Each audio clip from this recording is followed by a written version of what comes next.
Hello and welcome to my channel. I was asked a little bit more about my experience as a traveling teacher from this past school year. So today I'm going to share more about what I did to prepare and stay organized. So I feel like I have to start out with a disclaimer because when I started teaching in my school, I got my own classroom right away, and every now and then I'll have to share it with another teacher where they'll come in during my planning period and have a class in there. But I haven't actually had to leave my classroom for another class aside from a study hall in the cafeteria. So it's not the same. When I would go to the study hall in the cafeteria, I would just make sure I packed enough stuff that I'd have something to do while monitoring the students. And that was that. It was never really that bad. I was always able to bring my Chromebook or my computer and do what I needed to do while I was there, or I'd bring papers to grade. So it really was not nearly as involved, obviously, as it would be if you were to go to another teacher's classroom to teach. So going back to the disclaimer, I feel like the experience I had was like as easy as it ever possibly could have been. So I don't know exactly how helpful this would be because it's not the same as not having a classroom where all 5 of your classes you're having to go to another teacher's classroom to teach them. So just keep that in mind. I did end up having it very easy. So before the year started, we did have a little bit of an issue with having a classroom. I think originally the class that I had to teach outside of my room was double booked. Like I was going into a classroom that already had a class in there, and we had to iron that out. But the big thing is that wherever my class is going to be, it needs to be in a room that has a set of calculators. Now, if I was traveling and I had my own set of calculators like on a cart or something, it would have been a different story. I could have gone anywhere, but we don't have that situation set up. So I just had to be someplace where I would have access to calculators. So we had to take care of that before the year even started.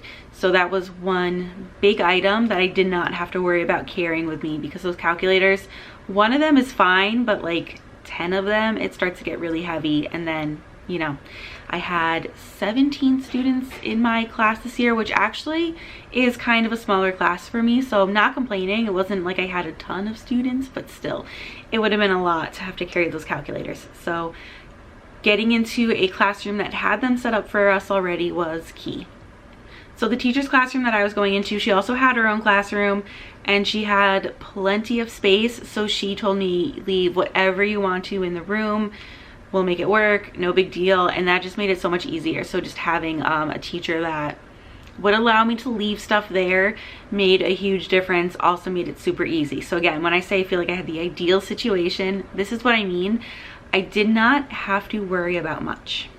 So overall, the biggest challenge was trying to mimic my classroom organization and systems in someone else's classroom.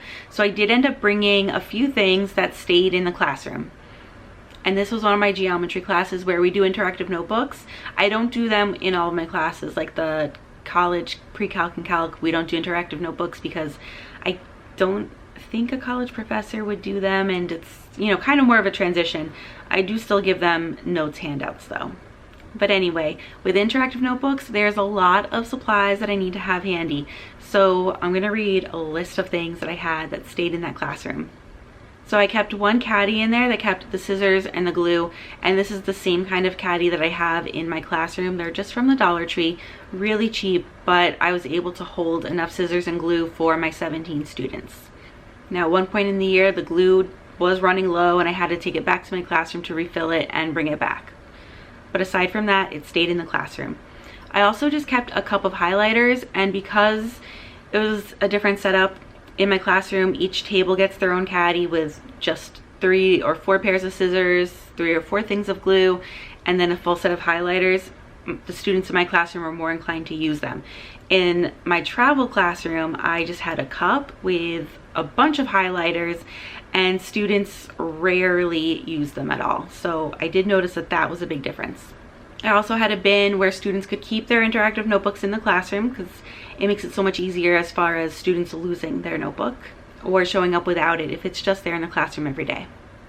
I had a tray for handouts, and I'll come back to this, but what I would do as I entered the room was pull out the tray and put in any handouts that students needed to pick up for the class that day.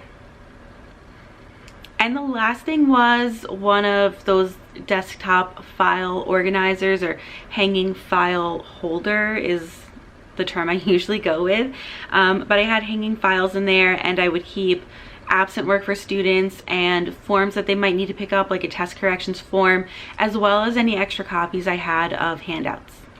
The other thing that I left in that classroom was a standing desk, and I mentioned it in my previous video. I really loved the standing desk, so I will link it again below. But it was just so nice and easy to use, and it rolls so nice. It's better than the one in my classroom. So just saying, I absolutely loved it.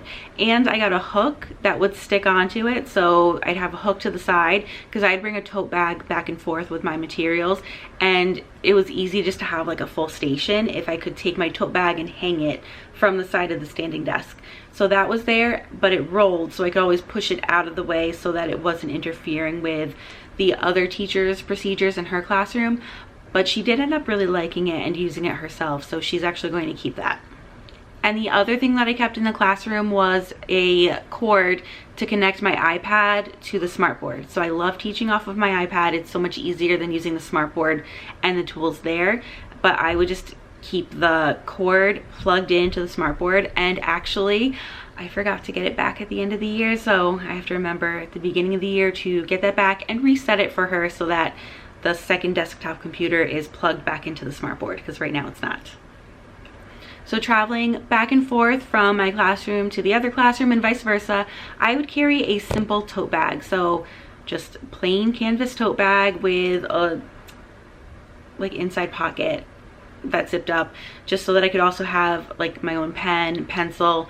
I kept stickers in there, and I think that was mainly it.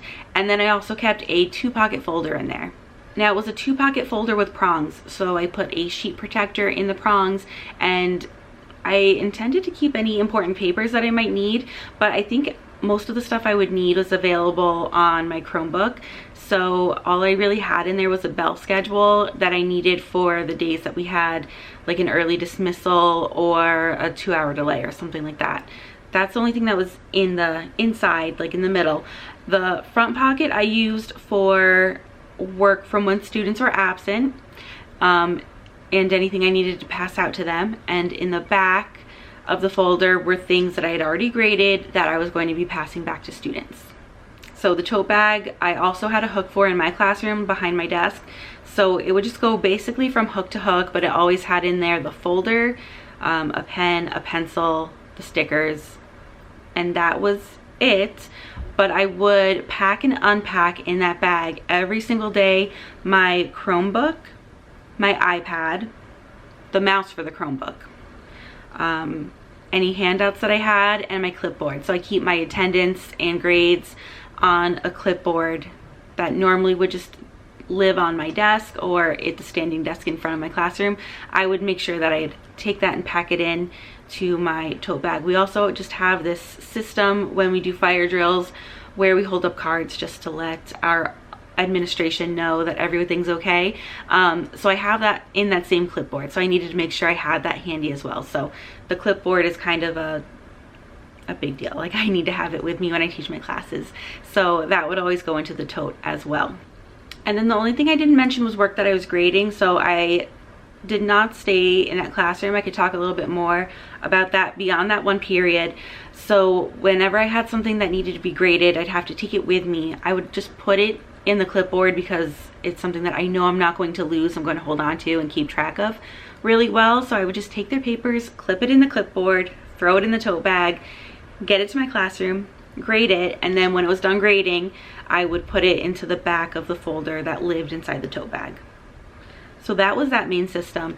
Now, what was tricky was just the way that my schedule was. I had my duty before and or after that class, and it just alternated every day. So I would have a 4th period study hall, and I'd have to be in my classroom until the bell rang, and then get to the other class in 4 minutes and then teach that 5th period class. And then on opposite days, I wouldn't have the study hall, I'd have planning instead, so I could actually get to the classroom a little bit earlier. Although that didn't always happen because I would get so wrapped up in whatever I was working on that I usually was leaving about the same time anyway. but if I didn't have study hall before that class, I would have lunch duty after. That was a little bit tricky, and it's one of those things where everything's fine, but in my mind I'm like, this is not good.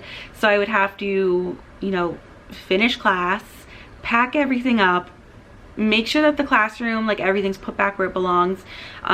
One, just so that my stuff is out of the way of the other teacher and her classes, but also just to make sure that, you know, if the bin of glue and scissors were left out and the other class comes in, they might start playing with it, things might go missing, stuff like that. So I'd always make sure that my stuff was put away before leaving.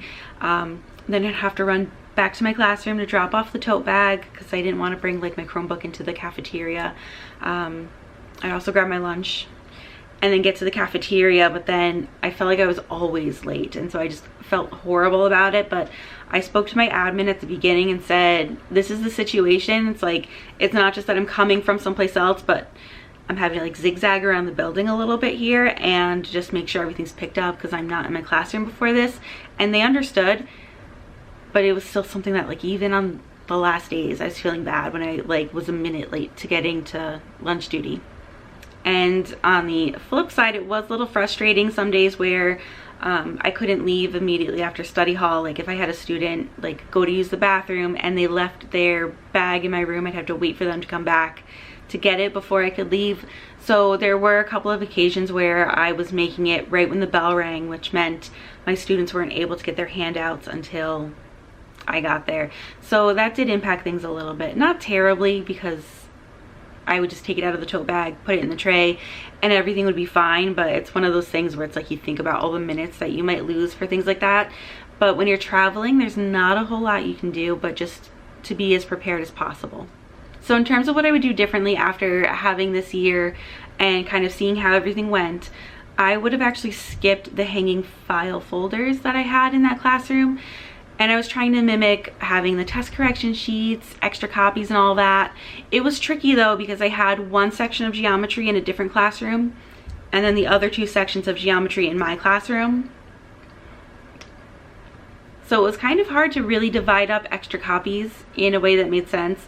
So oftentimes if students needed an extra copy, I would have to, like, bring it to them in lunch or something like that, because I just did not typically have extra copies on me when I was in the other classroom, and we just kind of got used to it and it wasn't a big deal. And then it was also just kind of difficult having as solid of a routine as I have in my classroom. So when students were absent, they never really knew where to look for their absent work, because it was kind of like hidden on the bottom of a shelf and then in that hanging file folder thing. So I just ended up keeping it for them in my folder and handing it to them when they came back, and that was so much easier than like what I have going on in my classroom, where it's a folder and they see their name with their stuff and they can collect it then. So I mean, that was fine. And the thing is, it was only one class. If it were more classes, I would be coming up with a different system, but I'm still kind of happy with just the simple folder and just handing it out to students when they come back. But aside from that, things went fairly smoothly this year with just being in a different classroom for one of my classes. It really wasn't bad at all. And it's one of those things that I was worried about going into the school year just because it's something I'd never done before, but everything was fine. The only other thing I'd add is just thinking, what would I do if I had multiple classes in different classrooms? What would I be doing differently? And that's where I'm talking about maybe having more of a system for the absent work, the extra copies, things that the students just need to be able to have access to. So I would make sure to pack more of the essentials for myself and for students. Like, I brought one pencil for myself because they were able to get pencils in the classroom we were in because it was another math classroom. But if it was a different subject area and they're not big on pencils like we are, then I'd make sure I'd have pencils of my own to give my students. I also would have made sure to pack post-it notes for myself. Actually, I think I did have them in my tote, now that I'm remembering. Maybe I didn't though. Maybe I only had them for part of the year. But just more of those essentials, just having them on hand would be good. If I had to worry about multiple classes, I would either just have a folder for every class, like a simple 2-pocket folder, or I might go with an accordion file folder. The accordion file folders are nice because they really do hold a lot. Like, you could keep handouts in there, work to pass back, work that you've collected, because there's so many pockets. You can do a lot with those, and they are fairly compact. Like, they would definitely fit inside of the tote bag that I was carrying. That would be an option. That was actually something I was considering at the beginning of the year, but I ended up simplifying it a lot more because it was just the one class, and I would just take the handouts and just throw them into the tote. No big deal. You know, maybe it got a little folded or bent, but it was fine. I have also seen bags that are basically like that hanging file folder but in tote form. I was looking into those for a minute as well too, and I just ended up deciding I didn't need it. It would have been too much. The simple tote was fine for the one class, but that's something you might want to look into on Amazon, a file tote, because it's basically a hanging file folder thing but with straps that you could carry from place to place. And lastly, if I wasn't lucky enough to be in a math teacher's classroom, I would have needed a cart to carry the calculators around, because like I said, one is pretty light, but once you get 10, they get really, really heavy, especially with the base that they stick into to charge. And then of course, if you have a cart, then you can actually expand more and include more. You could have bins for all kinds of things, the colored pencils, the glue, the highlighters, everything could just be on the cart. That would be even easier, but of course then you need to make sure you have access to an elevator if you're going from floor to floor and different things like that. So just keep that in mind. But if you are traveling the school year, I wish you the best of luck. I'm happy to help any way I can. But like I said, I was kind of in the dream scenario where it really was not bad at all. But hopefully this was helpful anyway. And as always, thanks for watching.